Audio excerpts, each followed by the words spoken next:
সুপ্রিয় দর্শক বন্ধুরা, আসসালামু আলাইকুম। দেশ অথবা দেশের বাইরে থেকে প্রিয় বন্ধুগণ, ঠিক এই মুহূর্তে যে যেখান থেকে বাস্তব জীবনের গল্প শোনার জন্য আমার সঙ্গে যুক্ত হয়েছেন আমি আপন।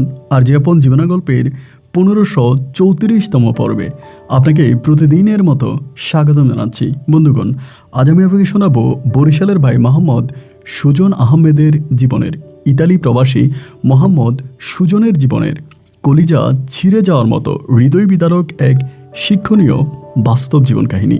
বন্ধুরা, আজকের গল্পের টাইটেল স্বামীর উপর জিদ করে শাশুড়িকে বিয়ে করে প্রবাসীর বউ। এই গল্পটা বরিশালের প্রত্যন্ত এলাকার ইতালি প্রবাসী মোহাম্মদ সুজন আহমেদের জীবনের এক বাস্তব গল্প। দেখেন, আপনি যদি নামাজ না পড়েন, আপনি যদি রোজা না থাকেন, আপনি যদি জাকাত না দেন, আপনি যদি হজ পালন না করেন, আল্লাহ তাআলা চাইলে আপনাকে হয়তো মাফ করে দিতে পারে। কিন্তু আপনি যদি কাউকে ধোঁকা দেন, কারোর সঙ্গে প্রতারণা করেন, ওই ব্যক্তি না যতক্ষণ আপনাকে ক্ষমা না করে, মহান রাব্বুল আলামিন ঠিক ততক্ষণ আপনাকে ক্ষমা করবে না। আপনি যতক্ষণই আল্লাহর কাছে যাবেন যে আল্লাহ তুমি আমাকে মাফ করে দাও, আল্লাহ তোমাকে বলবে আপনি যান ওখানে, কারণ অপরাধ আপনি আমার কাছে করেননি, অপরাধ যার কাছে করেছেন সে যদি আপনাকে ক্ষমা করো তো আমি নিজে আল্লাহ আপনাকে ক্ষমা করে দিব। তো এই জন্য আজকের এই গল্পটা এক শিক্ষণীয় গল্প হতে যাচ্ছে এই কারণে যে প্রবাসীর বউয়েরা মাঝে মাঝে এই সমস্ত ভুলগুলো করে, কারণ প্রবাসে থাকা স্বামীর পরিস্থিতি দেশে বসে বউ কখনোই বুঝতে পারে না। আজকের এই গল্পের মাঝে একজন প্রবাসীর জীবনের কষ্ট আমি তুলে ধরব এবং কি ভুল করলে একজন প্রবাসী শেষ পরিণত কি হলো, যা শুনলে রীতিমতো আপনার শরীরের পশম দাঁড়িয়ে যাবে। এক হৃদয় বিদারক করুণ বাস্তব জীবনের গল্প। সবাইকে অনুরোধ করব শুরু থেকে শেষ পর্যন্ত বরিশালের ভাই ইতালি প্রবাসী মোহাম্মদ সুজন আহমেদের জীবনের বাস্তব গল্পটা আপনারা প্রত্যেকে আমার মুখে শুনবেন এবং গল্প শেষে ভাই সুজনকে ঠিক আপনার মতো করে একটা মন্তব্য কমেন্ট বক্সে লিখবেন। ধন্যবাদ সবাইকে। সুপ্রিয় বন্ধুগণ, আসসালামু আলাইকুম। আমার নাম মোহাম্মদ সুজন আহমেদ, আমার বাড়ি বরিশাল বিভাগে। বন্ধুরা, আমি আমার জীবনের গল্পটা শুরু করার শুরুতে আপনাদেরকে আমার পরিবারের সম্বন্ধে জানিয়ে রাখি। আমার পরিবারে আমি আছি, আমার বাবা আছে, মা আছে, রয়েছে আমার বড় একটা ভাইসহ বড় একটা বোন। আমরা টোটাল 2 ভাই 1 বোন। আমাদের পরিবারটা বরিশাল বিভাগ থেকে অনেক দূরের, সবুজ শ্যামলা করা কোনো এক ছোট্ট অজপাড়া গায়ের এক উচ্চ মধ্যবিত্ত পরিবার। আমার বাবা একজন প্রাক্তন মেম্বার। এই সময়টা পর্যন্ত আমার বাবা ঠিক তেমন কিছু করে না। আমার নানার অনেক সয় সম্পত্তি আছে, আমার বাবা তা দেখাশোনা করে। মূলত আমার নানার কোনো ছেলে নাই। আমার মা আর খালা দুজনকেই আমার নানা ঘর জামাই বিয়ে দেয় এবং আমার মা হচ্ছে বড় আর আমার খালা হচ্ছে ছোট। ঘর জামাই বিয়ে হবার পরে 2 জামাই একই বাড়িতে থাকে। আমার মা, খালা, খালু আর আমার বাবা মা, আমরা সবাই একই পরিবারে একই বাড়ির মধ্যেই থাকি। আমার নানার আমাদের এলাকাতে অনেক নাম ডাক রয়েছে। আমার নানার কথা এই এলাকার সবাই মানে।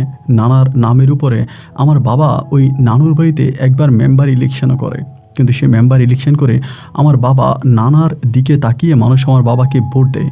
বিপুল ভোটে আমার বাবা তখন জয়লাভ করে। আমার দাদার বাড়ির কথা বলতে গেলে আমার দাদার অবস্থা খুবই খারাপ। আমার কাকা কাকি সহ অনেক মানুষ রয়েছে, কিন্তু আমার বাবা আমার দাদার বাড়িতে যায় না। বাবা আমার নানু বাড়িতেই থাকে এবং আমরাও জন্মসূত্রে আমার নানু বাড়ি থেকে বড় হচ্ছি। এমন করে আমার শৈশবের দিনগুলো কাটতে থাকে। আসলে ছোটোবেলা থেকে আমি খুব বেপরোয়া জীবনযাপন করি। আমার নানার নামে বাঘে মহিষে এক ঘাটে জল খায় বলে এই এলাকার আমাকে সবাই অনেক আদর করত। নানার বড় নাতি হিসাবে আমি এলাকাতে বেশ পরিচিত ছিলাম। যদিও আমার ভাইয়া ছিল সবার বড়, কিন্তু ভাইয়া আমার মতো করে খুব বেশি একটা চলাফেরা করতো না, বেশিরভাগ ঘরের মধ্যেই থাকতো এবং ভাইয়া খুবই ভালো ধার্মিক একজন ভালো মানুষ ছিল। আমি ছিলাম সম্পূর্ণ ভাইয়ার এগেনস্টে, মানে উল্টো। এমন করে আমার শৈশবের দিনগুলো কাটতে থাকে। আস্তে আস্তে করে আমি মোটামুটি প্রায় অনেকটাই বড় হয়ে যাই। প্রাইমারি স্কুলের গণ্ডি পার হয়ে আমাকে যখন হাই স্কুলে ভর্তি করা হয়, সেই মুহূর্তে আমি পড়াশোনা সম্পূর্ণরূপে ছেড়ে দেই এবং পড়াশোনা ছেড়ে দেওয়ার পরে বেশিরভাগ সময় আমি আমার নানার সঙ্গে ঘুরে বেড়াতাম। নানা বাজারে যাইতো, জমি দেখতে যাইতো, এখানে ওইখানে যেখানেই যাইতো আমি নানার সঙ্গে ঘুরতাম, আর নানাও আমাকে অনেক বেশি আদর করতো। নানার ওই আদর ভালোবাসা আমি আজও ভুলতে পারিনি। আমার ভাইদের মধ্যে আমার নানা আমাকেই সবচেয়ে বেশি ভালোবাসতো। আমি দুষ্ট ছিলাম, আর আমি জানি না দুষ্ট থাকার কারণেই কি নানা আমাকে ভালোবাসতো। আমার বড় ভাইয়াকে ঠিক আমার মতো করে নানা ভালোবাসতো না। গোপনে গোপনে আমাকে টাকা দিত, আমাকে আদর করতো, কিন্তু বড় ভাইয়ের প্রতি এইরকম গোপন ভালোবাসা আমি দেখি নাই। আমি প্রায় অনেকটাই বড় হয়ে যাই। আমার বয়স তখন প্রায় 14 থেকে 15 বৎসরের কাছাকাছি। সেই মুহূর্তে হৃদরোগে আক্রান্ত হয়ে জোহরের নামাজের সময় আমার নানা মসজিদে মৃত্যুবরণ করে। নানার ওই মৃত্যুতে আমরা খুব বেশি শোক আহত হই, সবাই অনেক কষ্ট পায়, আমাদের হৃদয় ভেঙে যাওয়ার মতো পরিস্থিতি হয়। আমার খালা, খালু, খালাতো ভাই বোন সহ সবাই মিলে খুব কান্নাকাটি করে নানার জন্য। নানার মৃত্যুর পরে নানার দাফন কাফন হয়ে যায়। তখন থাকে নানিমণি, আমার মা, খালা আর আমরা সবাই মিলে।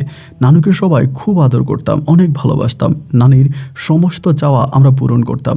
নানা না থাকার সত্ত্বেও নানিকে নানার অভাবটা আমরা কখনোই বুঝতে দিতাম না। এরকম করে তখন দিন আর রাতগুলো পার হচ্ছিল। নানার মৃত্যুর পরে আমি আরও বেশি খারাপ হয়ে যাই। যদিও প্রথম থেকে আমি খুব বেশি একটা ভালো ছিলাম না, খারাপই ছিলাম, কিন্তু নানা মারা যাওয়ার পরে আমি আরও বেশি খারাপ হয়ে যাই। কোনো কাজ কাম করি না, কাউকে মানি না, কারো কোনো কথা শুনি না। আর আমার আব্বা তো আমাকে কোনো রকম কোনো কিছু শাসনও করতো না। আমি কি করি না করি, কোথায় আছি না আছি, এই নিয়ে আমার বাবার কোনো রকমের মাথা ব্যথা ছিল না। যদি একটু শাসন আমাকে কেউ করতো, সেটা হচ্ছে আমার মা। আমি শুধু আমার মাকেই ভয় পাইতাম আমার নানু বাড়িতে, আর কাউরে ভয় পাইতাম না।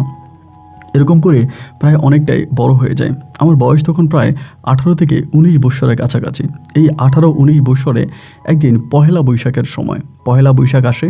তো পহেলা বৈশাখে আমার নানু বাড়িতে আমরা সবাই অনেক মজা মাস্তি করি, আনন্দ ফুর্তি করি। নানু বাড়ির আমার বেসের অনেক পোলাপান আছে যারা আমার বেসের। ওই সময় আমার বড় ভাইয়া ঢাকায় চলে যায়। বড় ভাইয়ার ঢাকাতে চাকরি করে, এবং বড় ভাইয়া তখন ঢাকাতেই থাকতো। আমার বড় বোনের বিয়ে হয়ে যায়, তখন পরিবারে আমি থাকতাম, আমার মা থাকতো, খালাতো ভাই বোনরা মিলে আমার নানু মনি সহ আছে।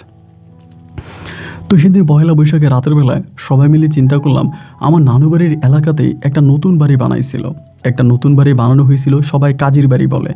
তো কাজীর বাড়ির ভিতরে যে কাজী, মানে যিনি হচ্ছে বাড়ির প্রধান আর কি, উনি মানে ওখানে থাকে না। তো থাকে হচ্ছে তার মেয়ে এবং তার হচ্ছে আর মানে অন্যরা থাকে আর কি। ওখানে পুরুষ বলতে কেউ ওই বাড়িতে থাকে না। তো ওই বাড়ির মধ্যে আমরা অনেক দিন দেখতাম যে একটা খাসি ছাগল দেখতাম। তো পয়লা বৈশাখের সময় আমরা বন্ধুরা সবাই মিলে সিদ্ধান্ত নিলাম ওই বাড়ির খাসি ছাগলটা আমরা চুরি করব। তা আমাদের দলের মধ্যে সবচেয়ে খারাপ ছিল রুবেল আমাদের দলের সবার বড়, এবং ও ছিল খুব ডেয়ারিং। মানে ও যে সিদ্ধান্ত নেবে, ওর সিদ্ধান্তের উপরে আমরা বাকিরা সবাই কাজ করব। দেন রুবেল তখন সিদ্ধান্ত নিল যে কাজীর বাড়ির ওখান থেকে ওই তখন খাসিটা চুরি করবে। তো পহেলা বৈশাখে রাতের বেলায় আমরা আবার মাইক টেক ভাড়া করছিলাম, মাইক টেক বাজাইতেছি, সবাই আনন্দ ফুর্তি করতেছে, আজকে পহেলা বৈশাখ। তো আমরা তখন রাতের বেলায় করলাম কি, মোটামুটি পহেলা বৈশাখের রাত তখন প্রায় 10:30 থেকে 11টা বাজে। আর আমাদের গ্রামটা ছিল একটু চর এলাকা, মানে নানুর এলাকাটা একটু চর এলাকা ছিল। তো চর থাকার কারণে দেখা যায় সন্ধ্যার পরপরই গ্রামটা খুব শান্ত হয়ে যায়, সবাই মোটামুটি ঘুমিয়ে যায়। সন্ধ্যার পরে গ্রামে আর কোনো কলরব থাকে না। তো রাত 10টা মানে গভীর রাত 10টা কি 10:30 বাজে, আমরা বন্ধুরা সবাই মিলে তখন ওই কাজী বাড়িতে ঢুকলাম। এবং কাজী বাড়িতে ঢোকার পরে আমরা আগেই টার্গেট করে রেখেছিলাম ছাগলটা মূলত কোথায় আছে। আমরা ওই ঘর থেকে তখন ছাগলটা চুরি করে আমরা তখন নিয়ে এসে আমরা ছাগলটা আপনার কাটাকাটি করি এবং কেটে মানে জবাই দিই আর কি। জবাই দিয়ে জাস্ট ছাগলটাকে চুলতেছি, মানে ছাগলের চামড়া পরিষ্কার করতেছি। ওই সময়ের ভিতরে হঠাৎ করে আমাদের পার্শ্ববর্তী গ্রামেরই এক হিন্দু দাদা তিনি হচ্ছে এই রাস্তা দিয়ে যাচ্ছিলেন। উনি হচ্ছে মূলত ওনার সেলুনের দোকান আছে, আমাদের বাজারের উপরে সেলুনের দোকান আছে। উনি সম্ভবত দোকান বন্ধ করে বাড়ি যাচ্ছিলেন। তো সাধারণত উনি এত রাতের বেলায় দোকান করে না, মানে সাধারণত সবসময় দেখি যে মানে 6টা 7টা বা বড়জোর 8টার মধ্যে উনি দোকান বন্ধ করে চলে আসে। কিন্তু আজকে রাতে কেন তিনি এতটা রাত করে দোকান বন্ধ করলেন, এর কোনো ব্যাখ্যা আমরা খুঁজে পেলাম না।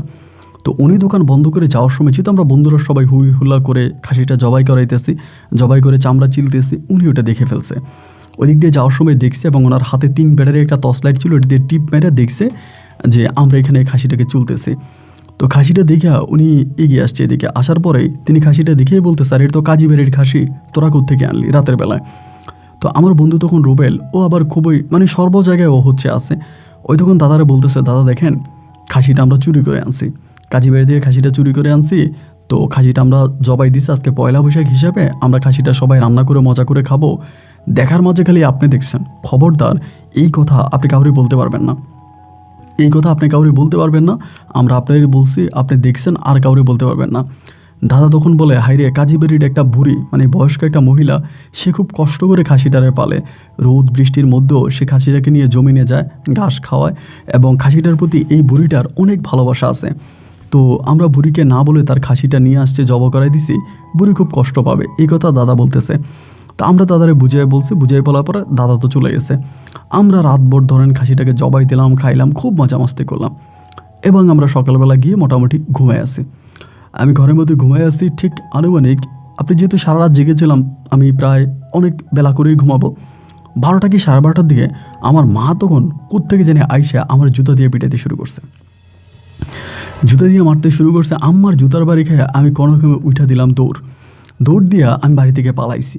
বাড়ি থেকে পালায়া প্রায় 2-3 ঘন্টা আর বাড়ি আসি না। এবার বাড়ি থেকে পালানোর পরে খবর পাইলাম যে দাদা যে আমাদেরকে খাসি জবাই দিতে দেখছে, ওই দাদাই করছে কি পুরো গ্রামে বলে দিছে। গ্রামে তো বলছে কাজীবাড়িতে গিয়েও বলছে আপনাদের খাসিটা কারা কারা খাইছে সবার নাম বলে দিছে। এই খবর শোনার পরে আমি দৌড়ে, আমাদের ওখানে একটা বিছনাপাড়া আছে, মানে বিছনাপাড়া বলি আর কি, এটা উঁচা জায়গা, একটু পাহাড়ের মতো। আমরা বন্ধুরা সবাই ওখানে গিয়ে আড্ডা মারি। বিছনাপাড়া গিয়ে দেখে আমার বন্ধুবান্ধব সবাই তখন মোটামুটি ওখানে বসে আছে। যাই সবাইরে ধরলাম, কিরে দোষ কী অবস্থা? রুবেল তখন বলতেছে, বেটা দাদারে এমনি করে বুঝিয়ে কইলাম, এইভাবে দাদারে বুঝিয়ে বললাম যে দাদা আপনার কাছে অনুরোধ করে বলি, দাদা আপনি কারো কাছে বললেন না, শুধুমাত্র আপনি দেখছেন, আর কেউ দেখে নাই। আর এই দাদা করলো কি পুরা গ্রামে ডোল পিটায় বলে দিছে যে আমরা খাসি চুরি করে খাইছি। আমি তখন বললাম, রুবেল আমার মা আমারে জুতা পিটা কইরা ঘর থেকে বের করছে। এই বেটা আমি বারবার বলছিলাম যে আমার এগুলোর মাঝে টানিস না, আমার এগুলো একদমই পছন্দ না, চুরি করে খাওয়ার কি দরকার, আমাদের টাকা ছিল আমরা কিনে খাইতে পারতাম। রুবেল তখন বলে, চুরি করে খাওয়ার মজাটাই আলাদা, তবে দাদা যে কাজটা করছে এই শাস্তি দাদারে দেওয়াই লাগবে। এবার পরেন আমার বাড়ি যাওয়া বন্ধ হয়ে গেছে। বিছনাপাড়ার ওই পাহাড়ের মধ্যেই আমরা সবাই তখন তাঁবু করে থাকতে শুরু করছি। এক অন্যরকম অভিজ্ঞতা, মানে বন্ধুবান্ধব আমরা 7 জনের মতো ছিলাম, আমরা 7 জন কেউই বাড়ি যাই না, প্রায় 2 থেকে 3 দিন অতিবাহিত হয়ে গেছে। এখানে পাতিলা টাতিলা বাড়ি থেকে আইনা রান্নাবান্না করে বিছনাবাড়ির মধ্যে থাকতেছি, আর গ্রামের মধ্যে ঢুকি না। গ্রামেও বা মুখ দেখাবো কেমন করে, গ্রামে তো মুখ দেখার মতো অবস্থা নাই। এই করতে করতে একদিন বিকেলবেলা, বিকেলে প্রায় জোহরের মানে আসরের নামাজের পরের মুহূর্তে আমরা সবাই মিলে তখন এই বিছনাবাড়ির ওখানে বসে আসি। এই মুহূর্তে দেখলাম কি একটা মেয়ে দৌড়ে আমাদের দিকে আসতেছে। যখন দৌড়ে আমাদের দিকে আসতেছে, আমি দেখি মেয়েটা কে, মেয়েটার বয়স খুব বেশি হবে না, প্রায় 15-16 হবে, তো প্রায় যুবতী আর কি। সবাই তখন দেখলাম যে মেয়েটা একটা লাল জামা গায়ে দিয়ে রয়েছে, একটা ষাঁড় গরু মেয়েটারে দৌড়াইতে আছে। তা আমার বন্ধুবান্ধব কয়েকজন গিয়া দৌড়ে মেয়েটারে ধরছে, ধরার পরে মেয়েটার আমাদের এদিকে নিয়ে আসছে। ষাঁড় গরুটা তখন চলে গেছে, মানে মেয়েটা দৌড়ে ষাঁড় গরু চলে গেছে, আমরা বন্ধুরা যখন নিয়ে আসছে। এখন এই মেয়েরে দেখতেছি, মেয়ে হচ্ছে পূজা, মানে যেই দাদা সবার পুরো গ্রামে বলে দিছে যে আমরা আমরা খাসি চুরি করে খাইছি, ওই দাদার মেয়ে হচ্ছে এই পূজা। রুবেল তখন বলতেছে, আরে শিকার তো এমনি এমনি আমাদের ঘরে চলে আসছে, আমরা কিন্তু কয়েকদিন ধরে প্ল্যানিং করতেছি যে দাদার দোকান ভাঙচুর করব, রাতের বেলা দাদার দোকানে আগুন লাগাই দিব, ওনারে পিটাবো, ওনারে মারবো, ওনার রাস্তাঘাটে ধরে অপদস্থ করবো, এরকম একটা চিন্তা ভাবনা কিন্তু সবাই করছে। বাট এরই মাঝে হঠাৎ করে পূজারে গরু দৌড়েয়া আমাদের এই বিছনাবাড়ি আনছে, মানে আমাদের শিকার আমাদের হাতে চলে আসছে। এবার আসার পরেই মেয়েটা আসছে, আসার পরে সবাই মেয়েটারে বলতেছে যে সমস্যা নেই, তুই থাক, আমরা তোরে বাড়ি দিয়ে আসবো। মেয়ে ভয় পাইতেছে, মেয়েটা আবার খুব সুন্দরী ছিল, অনেক সুন্দর। হিন্দু মেয়ে তো, হিন্দু মেয়েরা আসলে কম বয়সে সুন্দরী থাকে। তারপরে সবাই মিলে বলতেছি যে তোরে বাড়িতে দিয়ে আসবো, তুই কান্নাকাটি করিস না, তুই থাক। এখন আস্তে আস্তে করে সন্ধ্যা গণায় আসতেছে। মেয়েটারে বললাম যে দেখ পূজা, আমরা তো সবাই এখানে থাকি, তোর বাবা যে ঘটনা ঘটাইছে সবার কাছে তো বলে দিছে যে আমরা হচ্ছে চুরি করছে, আমাদের তো গ্রামে যাওয়ার কোনো উপক্রম নাই, তুই একটু আমাদের জন্য খিচুড়ি রান্না কর, আমরা এটা আনছি। এই কথা বলে সন্ধ্যার আগেই তখন আমরা রান্না বাড়িতে লাগাই দিছি যে তুই রান্না বান্না কর, আমাদেরকে খাওয়া দাওয়া করা, এরপরে তুই চলে যাস, তোরা আমরা বাড়ি দিয়ে আসবো। ও বলতেছে যে সন্ধ্যার পরে আমার মা আমারে খুঁজতে বেরিয়ে যাবে, মা যদি আমারে না পাই তাহলে খুব টেনশন করবে। আমি তখন বললাম, টেনশন করলে আর কি করবি, তোর মা টেনশন করবে না, তুই রান্না বান্না কর, সন্ধ্যার পরে আমরা গিয়ে তোরে গ্রাম পর্যন্ত দিয়ে আসবো, তাই তুই গ্রামের ভিতরে ঢুকে যাবি। তো ওই তো ধরেন তখন রান্নাবান্না করতেছে, রান্নাবান্না করতে করতে একটা পর্যায়ে রুবেল হঠাৎ করে বলে বসতেছে, শালার মেয়েটা তো অনেক সুন্দর, এরে খাইয়ে দিমু, এমন করে বলতেছে। আমি তখন বললাম যে দোস্ত এটা কি বলতেছিস, মেয়েটা আমাদের জন্য রান্না বান্না করতেছে আর মেয়েটারে এই ধরনের কাজ করবি? বলে মেয়ের বাবার উপর মেয়ের বাবারে শাস্তি দেওয়ার এই একটাই লাইন, এই একটাই লাইন, মেয়ে রান্নাবান্না করে দিলে আমরা খাবার খাওয়ার আগে এই মেয়েরে খাবো। আমি তখন বললাম, দেখ রোবেল, আমার কাছে কেন জানি মনে হয় যে এটা ভালো হবে না। ওই তখন বলতেছে, মামা তোর ভাল লাগলেও তো আমাদের সাথে থাক, আর না লাগলে তুই চলে যা, তোরে আমরা এখানে ডাইকে আনি নাই। তবে দাদার উপরে প্রতিশোধ যেহেতু আমরা সরাসরি নিতে পারি নাই, দাদার মেয়ের উপরে প্রতিশোধ নিব। দাদার মেয়ে যখন বাড়িতে গিয়া বলবে যে এতগুলো পোলা মিলে তার ইজ্জত নষ্ট করছে, তখন দাদার মনে ঠিকঠাক মতো জ্বালা বাড়বে। তো এবার আমি তখন ওখানে বসে আছি, বসে বসে চিন্তা করতেছি, আয় হায় এখন আমি কি করব। মানে ওরা তখন একটা কঠিন পরিস্থিতির মধ্যে চলে গেছে। মোটামুটি রোবেলের সঙ্গে বাকি যারা আছে তারাও সবাই মানে হাত মিলাইছে, বাকিরাও সবাই বলতেছে হ্যাঁ রোবেল যা বলছে রোবেল ঠিকই বলছে। এই সুযোগ এবং এই সুযোগে মেয়েরে ধইরা আমরা তখন মেয়ের সঙ্গে খারাপ কাজ করব, মেয়ের এই করবো সেই করবো। মোটামুটি সবাই তখন একটা মানে খারাপ পরিস্থিতিতে চলে গেছে। তো ওই মুহূর্তে আমি তখন কি করব ঠিক বুঝতে পারতেছিলাম না যে আমার কি করা উচিত। এখন আমি কি রোবেলকে বাধা দিব, না এখানে কিছু একটা করব, মানে অ্যাকচুয়ালি কী করব সেটাই বুঝতে পারতেছিলাম না। কি করব সেটাই বুঝতে পারতেছিলাম না, মাথার মধ্যে বারবার ঘুরপাক খাইতেছে, আল্লাহ এখন কি করা উচিত, আল্লাহ এখন কি করা উচিত, মানে আমি কোন দিকে যাব, কোন কাজ শুরু করব এই নিজেও বুঝতে পারতেছি না। কিন্তু আমার কথা একটাই, যেভাবে হোক পূজাকে এখান থেকে বাঁচাইতে হবে, পূজাকে এখান থেকে বাঁচাইতে হবে, বাকি সব হচ্ছে পরে। ওরা যেভাবে সবাই মিলে ধরেন গোল মেরে আসে, ইয়ে করে আসে, তো এখন তার এখানে ওরে এখান থেকে তার বাঁচানো আর সম্ভব হইতেছে না। তো এই পর্যায়ে আমি তখন সবাই বললাম যে দেখ দোষ, আমি সব খারাপ কাজে থাকবো না, এটা আমার ভালো লাগে না, এটা আমার পছন্দ না, তো আমি চলে যাই। আর আরেকটা ইনফরমেশন পাইলাম, এই গ্রামে নাকি পুলিশ আসতে পারে, গ্রামে নাকি পুলিশ আসতে পারে যে কোনো সময়, আমাদের নাকি নাকি মামলা হয়ে গেছে এবং অনেকের কাছে খবর নাকি চলেও গেছে যে আমরা এখানে আসি, আমরা যে এই জায়গায় আসি, বিছনাবাড়িতে আসি, এটা অনেকের কাছে জানাজানি হয়ে গেছে এবং যে কোনো সময় পুলিশ এখানে অ্যাটাক করতে পারে, আর আমি বাড়ি চলে যাব। তা রোবেল তখন বলতেছে, মামা তুই চলে যা, তোর দরকার নেই, পুলিশ যদি ধরে তাহলে আমাদেরকে ধরবো, তুই চলে যা। তারপর মেয়েটার ওইখানে রাখার পরে মেয়েটার ওখানে রাখে আমি তখন চলে আসছি। তবে রোবেল আমার বলেছে, খবরদার গ্রামে গিয়ে যদি কারো কাছে বলিস দাদার মেয়ের উপরে যে ক্ষোভ, এই ক্ষোভ তোর উপরে উঠামো এবং তোরে মাইরে ফেলবো, ওরকম করে আমার ধমক দিতেছে। আমি আর রোবেলের সঙ্গে কথা বাড়াইলাম না, না বাড়ায় তখন আমি বাড়িতে যাইতেছি আর চিন্তা করতেছি, হাইরে একটু পরে তো মেয়েটার উপর আজাব নেমে আসবে।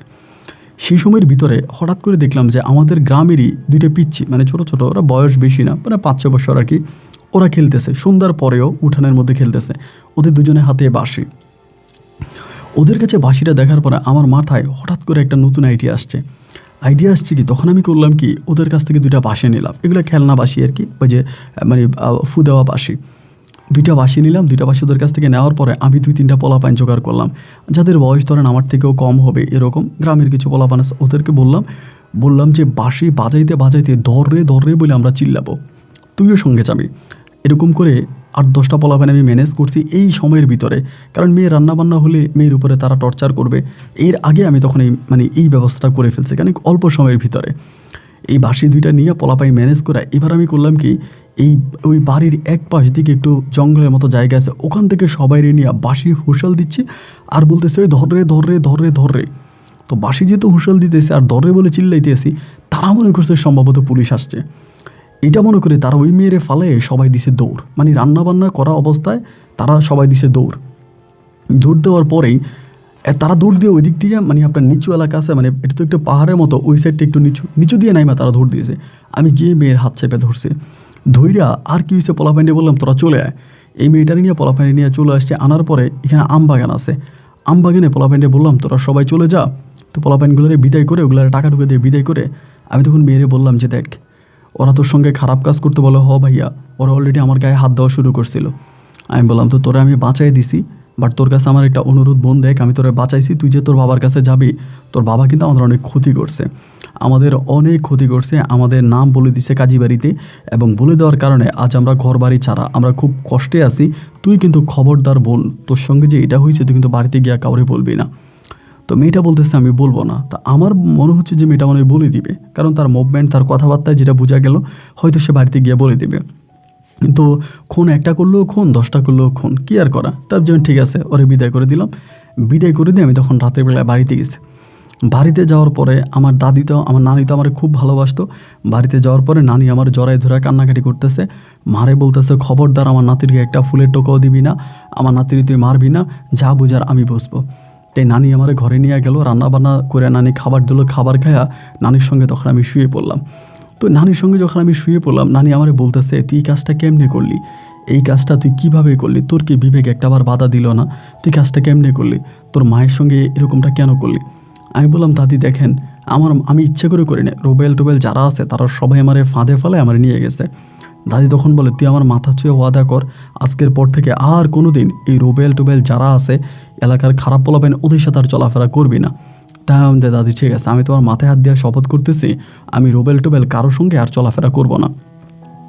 এবার সত্যি আমি পোলাপানের সঙ্গে চলাফেরা করা বন্ধ করে দিয়েছি, আমি এদের সঙ্গে চলাফেরা করি না, আমি আমার মতো করে থাকতেছি, দাদির সঙ্গে থাকতেছি, মার সঙ্গে থাকতেছি। কিন্তু এখানে একটা গুরুত্বপূর্ণ বিষয় কি জানেন, মেয়েটা কিন্তু তার বাবার কাছে গিয়ে একটাবারের জন্য আমাদের নাম বলে নাই, ও রোবেলের নাম বা আমাদের নাম কারো নাম কিন্তু বলে নাই। এবং সে যে তার সঙ্গে যা হয়েছে সমস্ত কিছু সে গোপন করে রাখছে, কারো কাছে বলে নাই। এভাবে আরও 7-8 দিন কেটে গেছে। রুবেল টুবেল তারা তখন সবাই গ্রাম ছেড়ে চলে গেছে। তারা কই চলে গেছে এটা আর আমি জানি না, তারা পুলিশের ভয়ে তার ওই এলাকায় ছেড়ে দিছে। তো এরপর যা হইলো, আমি তখন একদিন হলো কি আপনার সকালবেলা এই পূজার সঙ্গে আমার দেখা, তাদের দিকে একটা মন্দির আছে, মানে একটু দূরে আর কি, বাড়ি থেকে একটু দূরে একটা মন্দির আছে, ওই মন্দির থেকে পূজা আর ওর দাদি আসতেছে। তা আমার দেখার পরে ও মুসকে মুসকে হাসতেছে। আমি তখন ডাক দিলাম, এই পূজার দিকে আয়, তো বয়স আমার কম। পরে আসার পরে আমি বললাম, কিরে ভালো আছিস? বলে, হ ভাইয়া ভালো আছি। আমি বললাম, তোর বাবার কাছে বলস নাই ওই দিন তোর সঙ্গে যা হয়েছে? বলেন, আপনি না মানা করছেন। তাই আমি বললাম, আমি মানা করলে কি তুই বলবি না?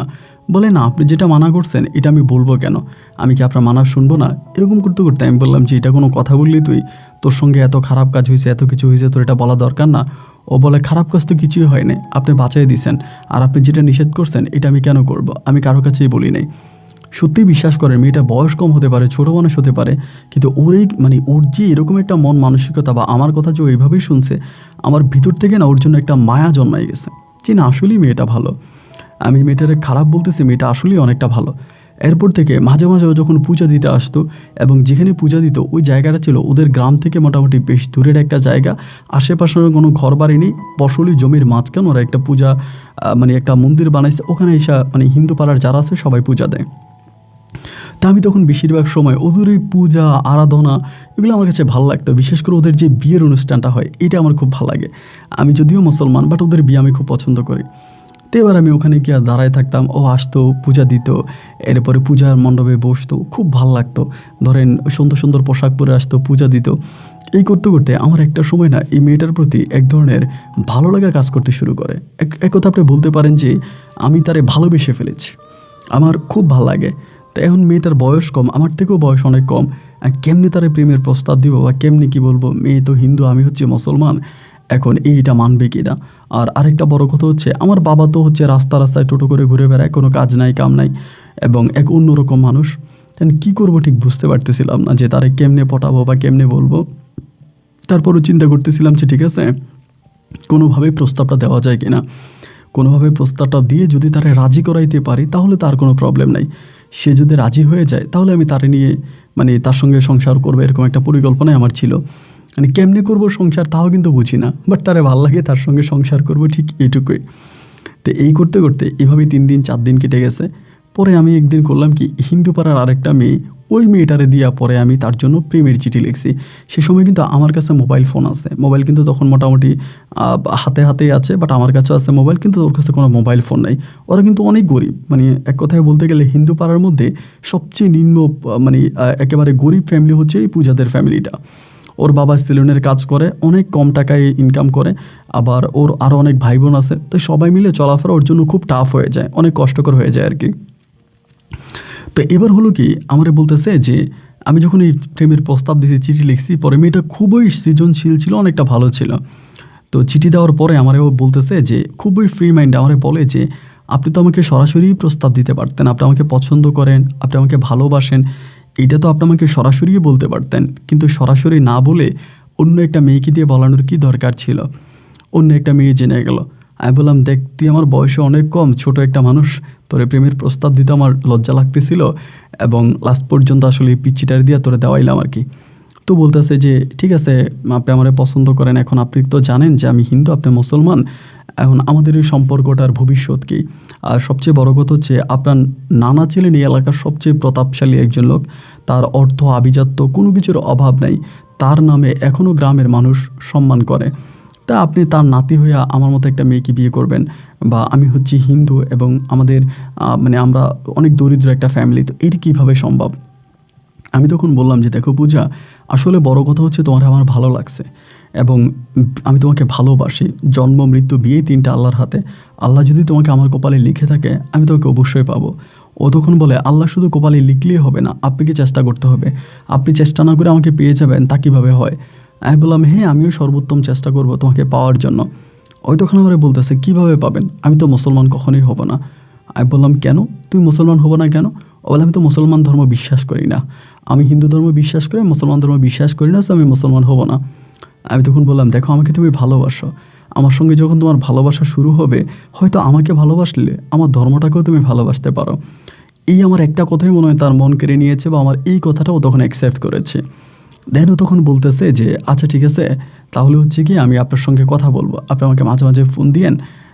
এটা এটা আমাকে বলতেছে। তা আমি বললাম তোর ফোন দিব কেমনে? বলে আমাদের ঘরে তো একটা মোবাইল আছে। এই প্রথম আমি জানতে পারি ওদের ঘরে মোবাইল আছে। তাই আমি বললাম ঠিক আছে, আমি তোর ফোন করবো না, তুই আমার নাম্বারটা নিয়ে যা, তুই আমার সময় পেলে ফোন দিস। এই নাম্বার দিয়ে দিলাম। এইবার ভাই ও তখন আমাকে ফোন করতো মাঝে মাঝে রাতের বেলা। ওদের হিন্দু পাড়া ছিল, তো একটা জিনিস খেয়াল করে দেখবেন, হিন্দু পাড়ার মধ্যে অনেক সুন্দর সুন্দর আপনার ফুলের বাগান থাকে, মন্দির থাকে, ওদের পাড়াতে বাঁশি বাজে, ওদের পাড়াতে গান হয়, মানে একটা অন্যরকম আনন্দ থাকে ওদের পাড়াটার মধ্যে, অলওয়েজ একটা আনন্দ থাকে। তাই রাতের বেলায় ওরা হচ্ছে শঙ্খ বাজায়, ঢোল বাজায়, বাদ্য তবলা বাজায়, এই সব কিছু মিলিয়ে মোটামুটি ওদের মানে একটা অন্যরকম উচ্ছ্বাসের মধ্যেই থাকে। তো এই মাঝে মাঝে আমাকে ফোন দিত যে আপনি কী করেন সুজন ভাই? আমি আসি, বলে আজকে রাতে আসেন। তাই আমি যাইতাম, ও তখন বের হইতো, আমরা দুজনেই তখন এই প্রেমের সম্পর্কে লিপ্ত হই। রাতের পর রাত আমি ওকে বুকে জড়ায় ধরি, ওদের মন্দিরের ওখানে এখানে সেখানে অনেক ভালোবাসার সময় কাটিয়েছি, যা আজও আমার কাছে মনে হয় যেন এক স্মৃতির পাতায় অরিকট হয়ে থাকতেছে। ও আমাকে জড়ায় ধরতো, আমি তারা জড়ায় ধরতাম, আমি ওর কপালে চুমু দিতাম, ও আমার কপালে চুমু দিত। বুকের মধ্যখানে ওকে আমি লুকিয়ে রাখতাম। এক অন্যরকম প্রেম আর অন্যরকম ভালোবাসা ছিল আমাদের দুজনের মাঝে। একটু একটু করে সম্পর্কের গভীরতা তখন আরও বাড়তেছে। দিন যত সামনের দিকে যাইতেছে, মানে ওর প্রতি আমার প্রেম ভালোবাসা ঠিক ততটাই বাড়তেছে। প্রতিটা মুহূর্তে মুহূর্তে যেন আমি ওর জন্য পাগল হয়ে যাচ্ছি, বেগুল হয়ে যাচ্ছি। এরকম করে প্রায় অনেকগুলো বছর আমাদের প্রেমের সম্পর্কটা কেটে গেল। এরই মাঝে আমার যে বন্ধুবান্ধব ছিল তারা মোটামুটি সবাই আবার এলাকাতে ফিরে আসছে। যারা এলাকা ছেড়ে চলে গিয়েছিল, ভয়ে এলাকা ছেড়েছে, এরা মোটামুটি সবাই আবার এলাকাতে উপস্থিত হয়ে গেছে।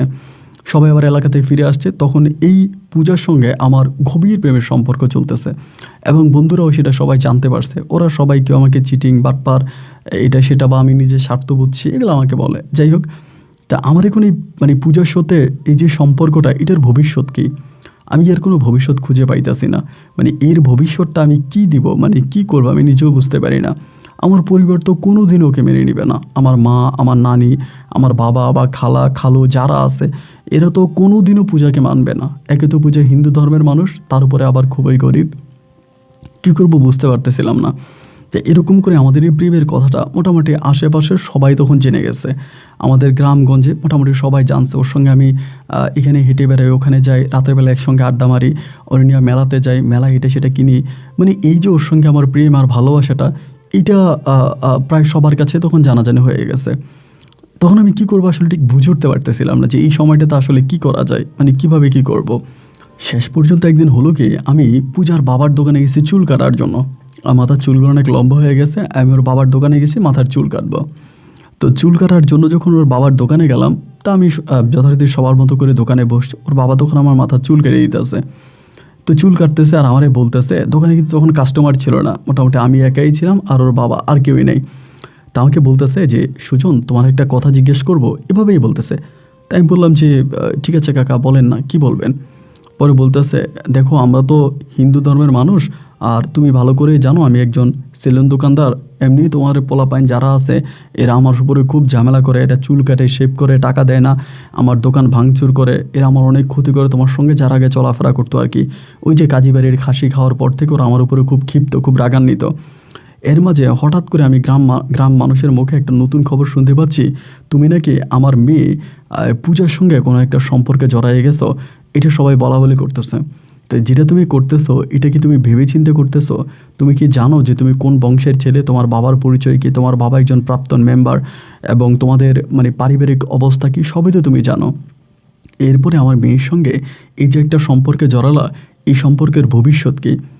আমি তখন ওনার কথা শুনে মোটামুটি চুপ করে গেছি, ওনাকে আর কোনো কিছু বলি না। বলবোটা কি আসলে, বলার মতো তো কিছু নাই। আমি নিচের দিকে তাকায় আছি। উনি বলে, কি বলো সুজন, আমি তোমার সঙ্গে কথা বলতেছি, আমার কথার একটু উত্তর দাও। আমি বললাম, কাকা আসলে আপনি যেটা বলছেন এটা একেবারেই খারাপ বলেন নাই, আপনার কথা ঠিক আছে, কিন্তু বড় কথা হচ্ছে কি, আসলে প্রেম ভালোবাসা এগুলো তো জাত আর ধর্ম দেখে হয় না। উঁচু জাত নিচু জাত, হিন্দু ধর্ম মুসলিম ধর্ম এসব মিলিয়ে তো আসলে প্রেম হয় না। আমি ওরে ভাল লাগছে, আমি ওর সাথে প্রেম করি, তো এখন আপনি যদি অনুমতি দেন আমি ওরে বিয়ে করব। মানে ওর বাবার সঙ্গে কথা বলতে আমি কোনো ভয় পাচ্ছি না, কারণ উনি সেলুনে, ওনার সঙ্গে আমার আগ থেকে মোটামুটি ফ্রি সম্পর্ক, আমি কোনো ভয় পাই না।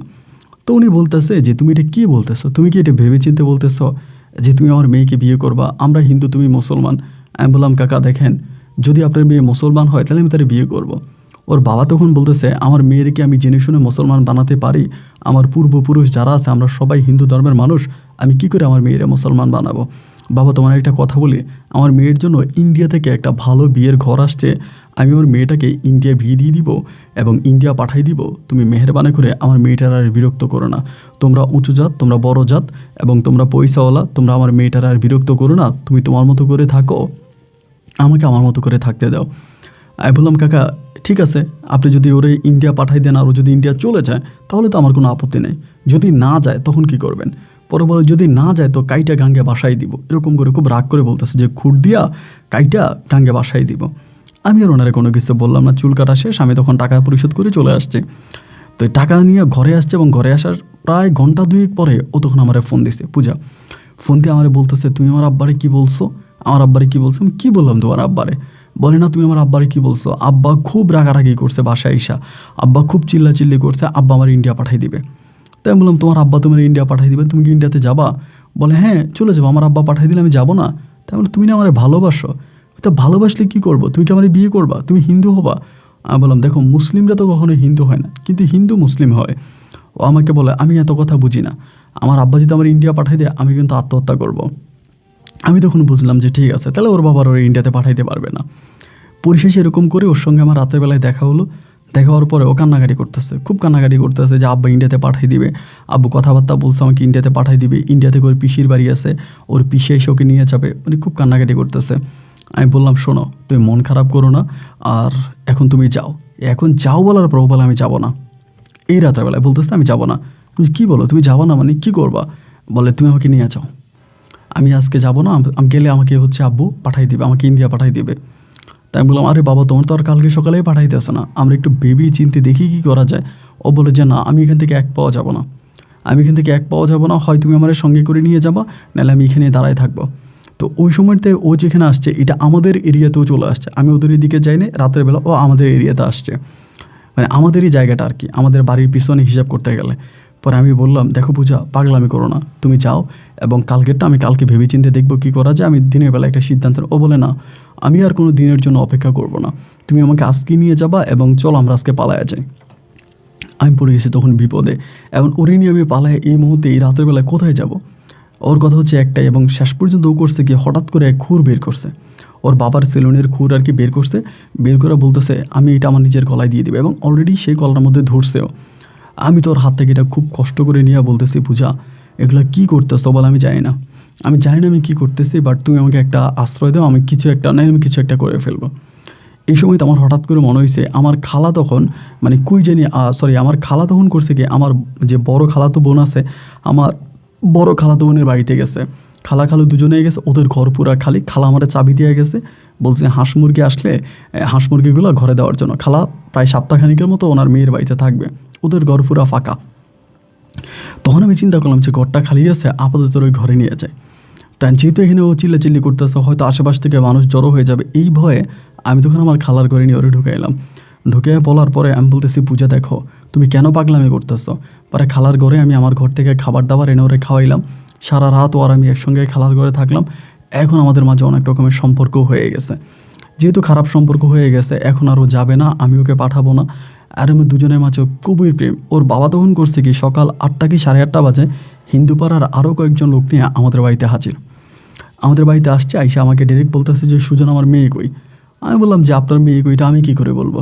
উনি বলে দেখো উল্টাপাল্টা কথা বললো না, আমি জানি তুমি আমার মেয়েকে লুকিয়ে রাখছো, আমার মেয়েরে কই লুকিয়ে রাখছো, আমার মেয়েরে বাইর করো। আমি বললাম দাদা আপনি কি পাগল হয়ে গেলেন নাকি, আমি আপনার মেয়েরে লুকাইতে যাবো কেন। পরে বলে না আমার মেয়ে তোমার কাছে আসছে, আমার মেয়ের সঙ্গে তোমার প্রেম আছে, ভালোবাসা আছে। আমি বললাম আমার মেয়ের সঙ্গে আমার কোনো প্রেম নেই, ভালোবাসা নেই। এর ভিতরে আমার আম্মা তখন ঘর থেকে বেরিয়েছে। আমার আম্মারে কিন্তু আবার সবাই ভয় পায় সে এলাকার। আমার নানার পরে আমার আম্মার পাওয়ার ছিল।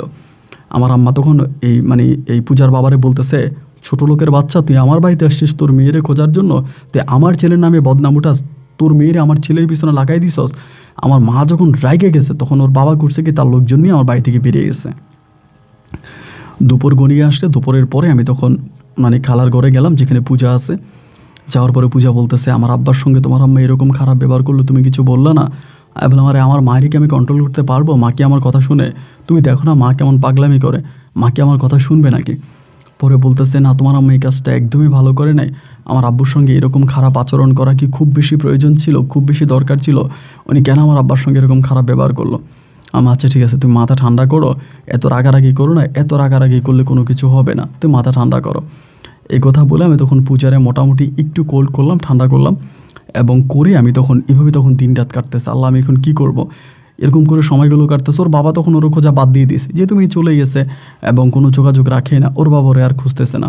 এদিক দিয়ে খালাও আসার সময় হয়ে যাইতেছে, যে কোনো সময় খালাও বাড়িতে চলে আসতে পারে। আমি তখন বিপদে পড়লাম, শেষ পর্যন্ত ঘর থেকে টাকা কিছু চুরি কইরা আমি তখন এই পূজারে নিয়ে বরিশাল শহরে গেছি পালাই। বরিশাল শহরে পালায় গেছি। পালায় যাওয়ার পরে এক বন্ধুর মাধ্যমে তখন আমি বরিশাল শহরে একটা বাসা ভাড়া করি এবং বাসা ভাড়া করে ওই বাসায় তখন পূজারি নিয়ে থাকতেছি। 3 দিনের মাথায় আমি মোবাইলে কোনো যোগাযোগ রাখিনি। 3 দিন পরে আমি আমার মায়েরে ফোন দিছি। তো মায়েরে ফোন দেওয়ার পরে মা তো ফোন রিসিভ করে প্রচুর গালাগালি করতেছে, ইতিমধ্যে সবাই জেনে টেনে গেছে যে আমি পূজারি নিয়ে পালাই গেছি, এটা সবাই জেনে গেছে। আম্মা গালাগালি করতেছে, খারাপ ব্যবহার করতেছে, তুই এটা কেমনে করলি, কী কারণে করলি।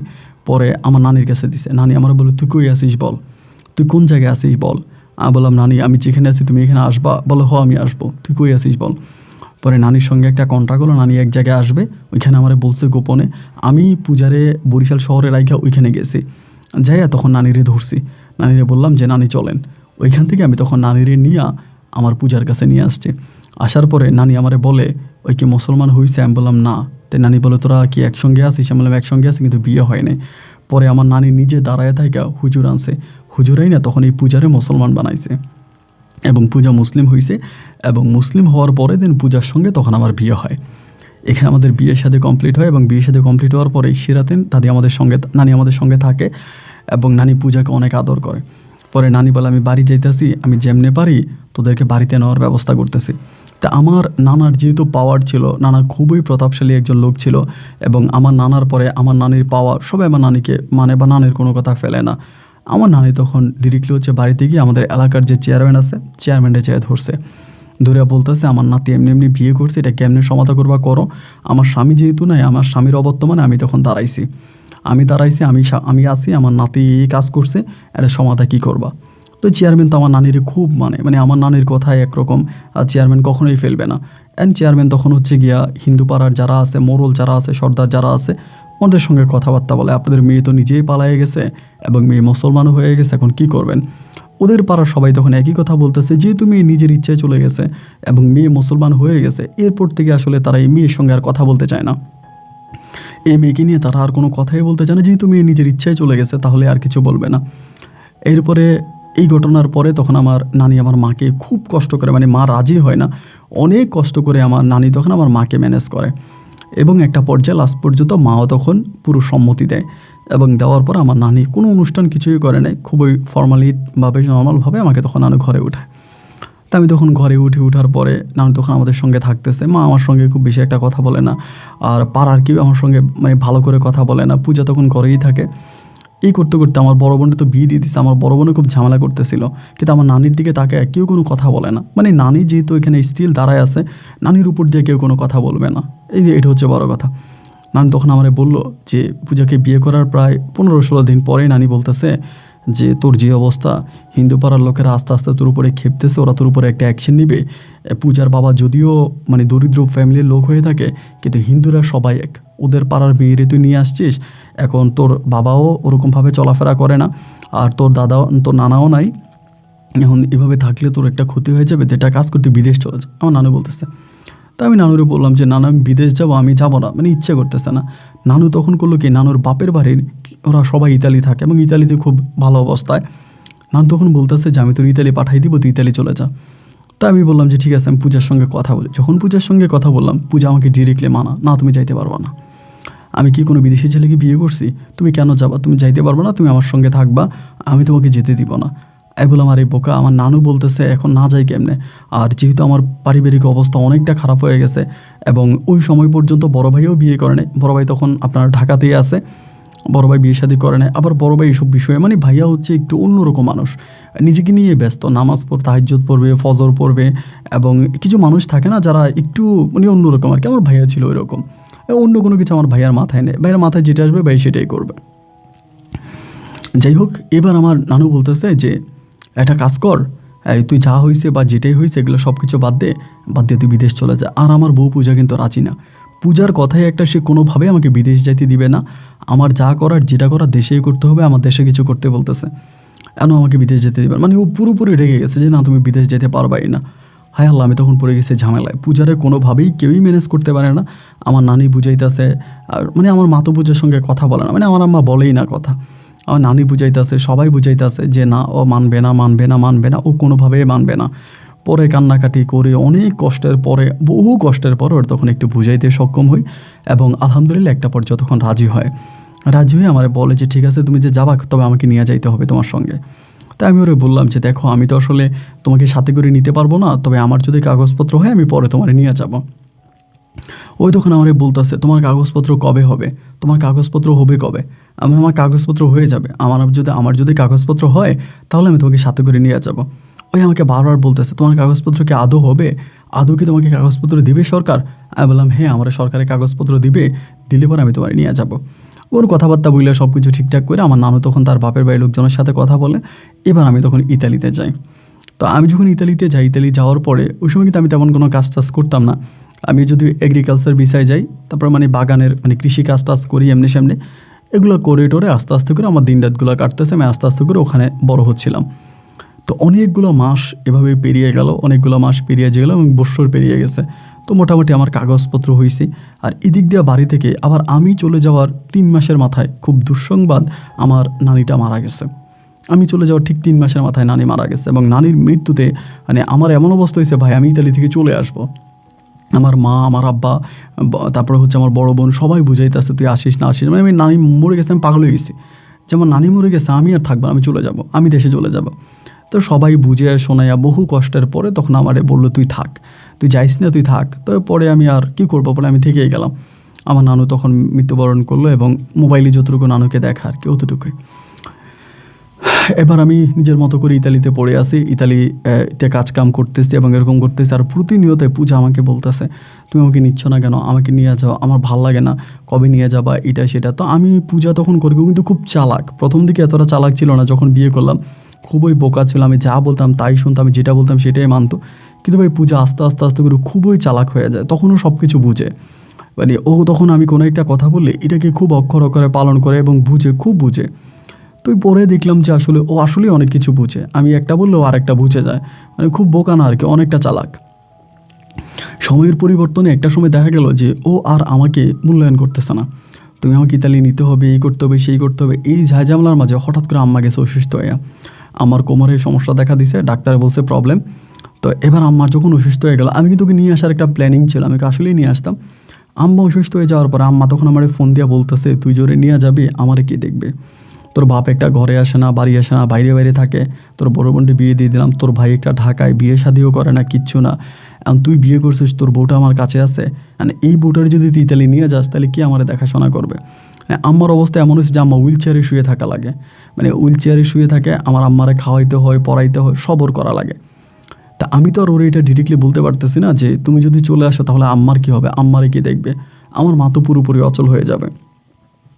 এটা ভাই আমি তখন আর বলতে পারতেছি না, না বলতে পাইরা আমি এখন কী করবো, মানে কিছুই বুঝতে পারতেছি না, মানে কি করব, কোন দিকে যাব, কোন ওয়ে নিব, কিছুই বুঝতেছি না। মাথার মধ্যে তখন বারবার একটা জিনিস আসতেছে, আল্লাহ আমি এখন কী করবো। এদিক দিয়ে পূজা প্রচুর চাপ দিতেছে, তুমি আমার নিয়ে যাও, আমারে তুমি নিয়ে যাও, আমি তুমি রাইখো না। আর মা আমারে বারবার গোপনে গোপনে ফোন দিয়া বলতেছে তুই পূজারি নিস না, ওরে নিলে আমি মরে যাবো, আমারে কে দেখাশোনা করবে। এর ভিতরে অনেকগুলো দিন কেটে গেল। পরে একদিন পূজার সাথে আমার খুব ঝগড়া লাগছে, মারাত্মক ঝগড়া লাগছে। ও খারাপ ব্যবহার করছে, আমিও খারাপ ব্যবহার করছি।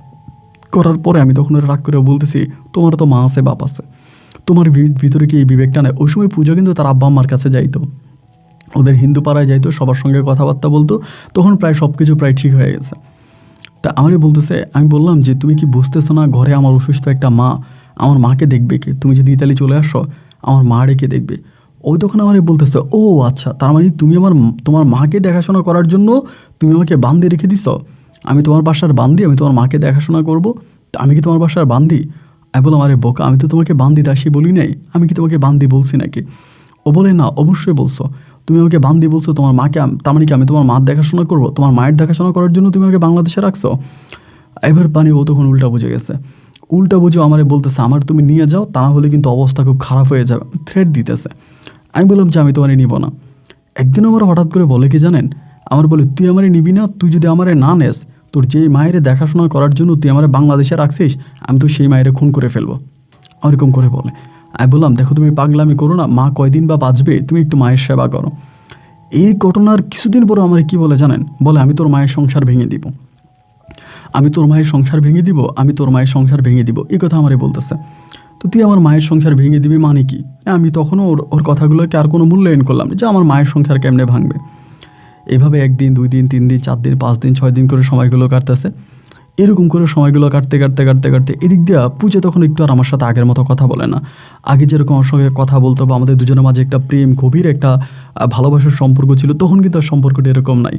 ও আর আমাকে ফোন করে না, আমার সঙ্গে কথা বলে না, ও ওর মতো করে থাকতেছে, আমি তখন আমার মতো করে থাকতেছি।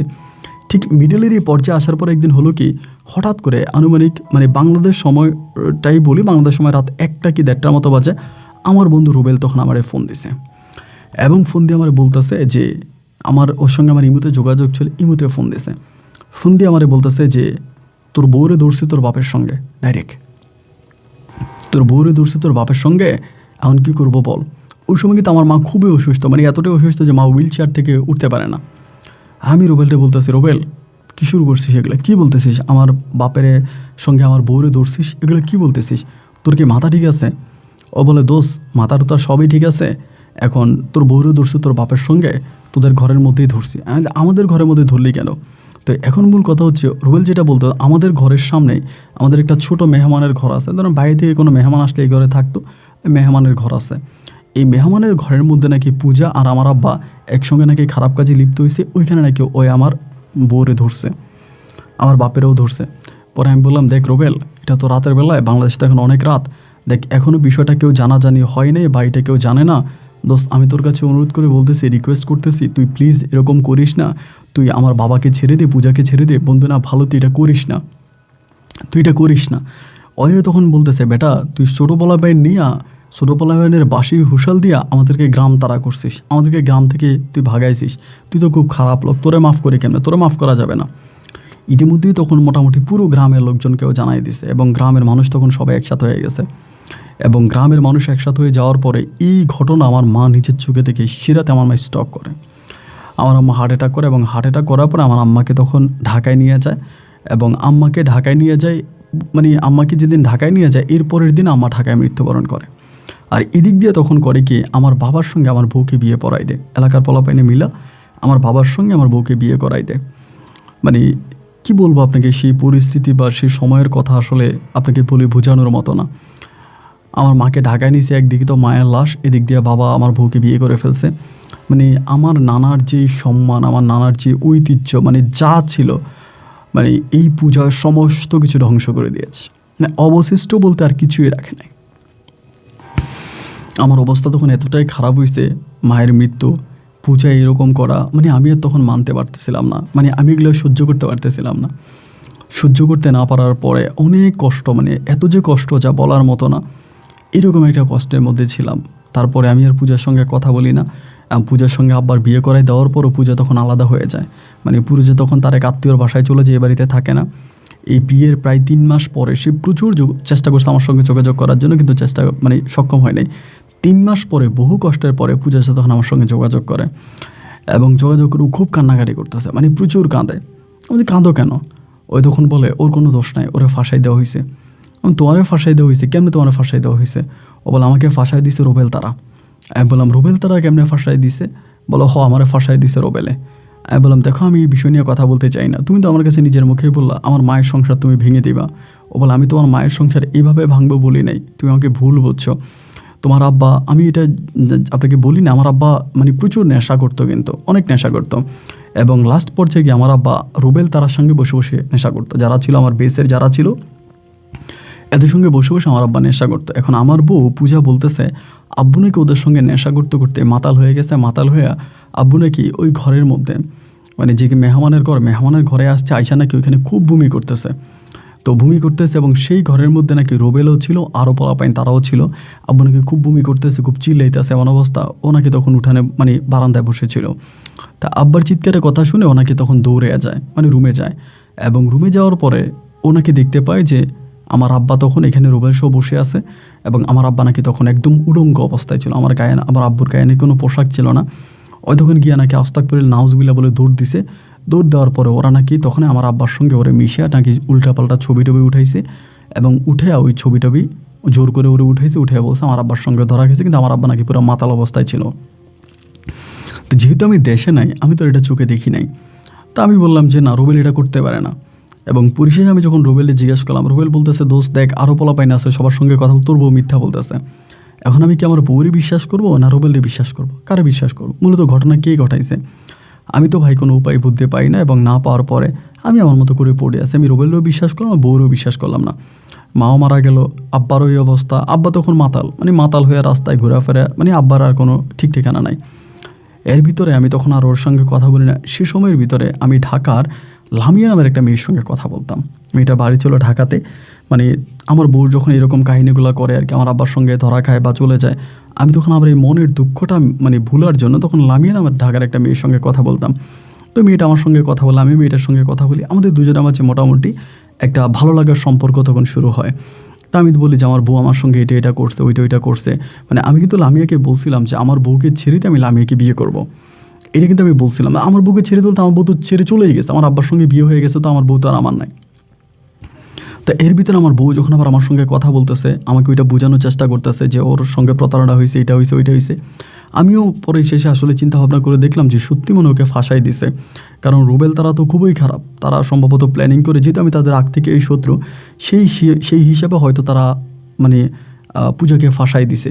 ও ধর্ম চেঞ্জ করছে। মানে পরে অনেক চিন্তা করলাম যে একটা মেয়ে তার মা বাবা সব কিছু ছাইরে আমার কাছে আসছে, সে তার ধর্ম পরিবর্তন করছে, সে তো আমার জন্য মোটামুটি কম ত্যাগ স্বীকার করে নাই। যাই হোক, যেটাই হোক, এবার আমি ওকে ইতালিতে নিয়ে আসবো ওরকম একটা পরিকল্পনা করছি। কইরে আমি তখন বললাম যে ঠিক আছে পূজা, যা হবার তা হয়েছে, তুমি তখন পাসপোর্ট করো। এখন ও পাসপোর্ট করবে, ও খুব খুশি।